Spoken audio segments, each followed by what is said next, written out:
கண்ணியத்திற்குரியவர்களே, அல்லாஹ்வின் நல்லடியார்களே, பெருமானார் ஸல்லல்லாஹு அலைஹி வஸல்லம் அவர்கள் அனுப்பிய அந்த முஸைப் இப்னு உமைர் என்ன செஞ்சாங்க? ஒரு நாள் மதீனாவுல 2 கூட்டம், ஹஜ்ரஜ் கூட்டம், அவுஸ் என்ற கூட்டம், 2 தலைவர்கள், சாத் இப்னு முஆதா, சாத் இப்னு உபாதா, 2 பேரும் அவங்க எப்பவுமே அருவாளோட தான் இருப்பாங்க. அவங்க வீச்சு அருவாளோட தான் இருப்பாங்க. ஏன்னு சொன்னா அவங்க தோட்டம் வச்சிருக்கிறாங்க, வேற எதுவும் இல்ல. தோட்டம் வச்சிருக்கிறாங்க, பேரித்தங்கொலையை வெட்டுறதுக்காண்டி அருவாள் வச்சிருப்பாங்க.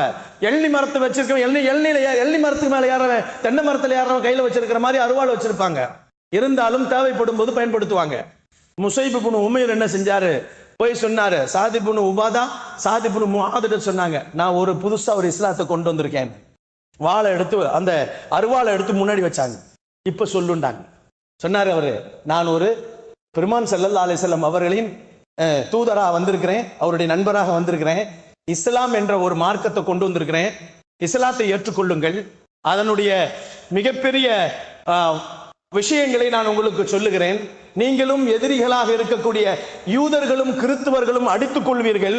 அந்த நேரத்திலே முஹம்மது என்பவர் ஒருவர் வருவார் என்பதை நீங்கள் தௌராத்தில் படித்திருப்பீர்கள், ஜபூரிலே படித்திருப்பீர்கள், எல்லாம் படிச்சிருப்பீங்க. அப்படி இருக்கக்கூடிய அந்த முஹம்மதுன்றவர் என்னுடைய நண்பர் தான். அவர் மூலியமா தான் நான் வந்திருக்கிறேன்.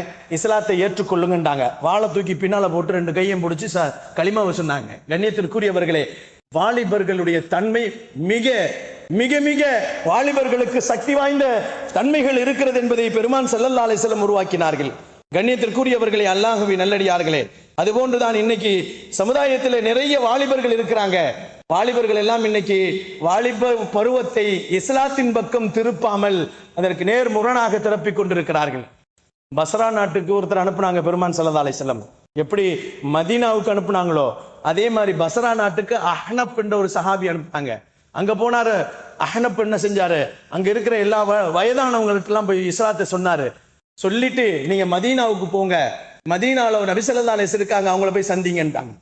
மதீனாவில் போய் பஸ்ராவில் இருக்கக்கூடிய வயதானவங்க எல்லாம் மதீனாவில் போய் பெருமானாரை போய் சந்திச்சாங்க.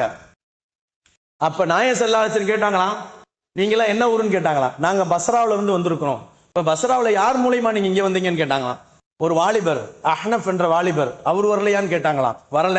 அப்ப பெருமானார் ஸல்லல்லாஹு அலைஹி வஸல்லம் சொன்னாங்க, அல்லாஹும்ம ஃபிர் லில் அஹ்னப், யா அல்லாஹ் அஹ்னஃபுக்கு பாவத்தை மன்னிச்சிருன்னு துஆ செஞ்சாங்க.